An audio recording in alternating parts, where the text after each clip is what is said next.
In occasione della Festa della Donna 2021, Federfiori Confcommercio, in collaborazione con i sindacati provinciali Cometa, Federfiori, Unione Induisti Italiani, ha promosso l'iniziativa Raggio di Sole, un pensiero per le persone anziane, sempre più sole. La manifestazione ha avuto un programma ieri domenica mattina 7 marzo e ha consistito nella consegna di gerbere gialle in alcune RSA delle province italiane, da dare in dono alle signore anziane ospiti nelle residenze sanitarie, in modo da portare loro un raggio di sole per le donne più sole. Ad Agrigento le donazioni sono state fatte presso alcuni istituti, tra cui Villa Maria, Villaggio Mosè, Casa di Riposo Maria Santissima Immacolata, Monastero Santo Spirito, Residenza per Anziani Villa Noi, Istituto Sacro Cuore Zirafa, Istituto San Domenico Savio, Casa Felice Residenze per Anziani, Casa Famiglia Santa Bernadette, Cooperativa Sorriso, Casa Famiglia Maria Sole, Casa Famiglia Emanuele, Casa Famiglia Sacro Cuore di Gesù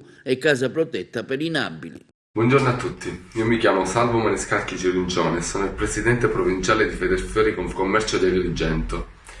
Oggi, domenica 7 marzo 2021, in occasione della Festa della Donna, Federfiori, in collaborazione con l'Unione Induisti Italiani, Cometa Federfiori e tutti i sindacati provinciali, ha istituito l'iniziativa Raggio di Sole. L'iniziativa consiste nell'omaggiare delle gerbere gialle alle signore ricoverate nelle varie RSA di tutta Italia. Un'iniziativa unica, un'iniziativa nobile, un'iniziativa che ci dà la possibilità di donare un sorriso alle persone sole.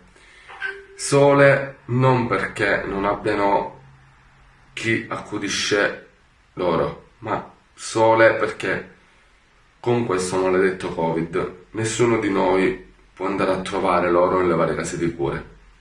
Questo è un nostro piccolo pensiero. Federfiori sempre insieme a voi.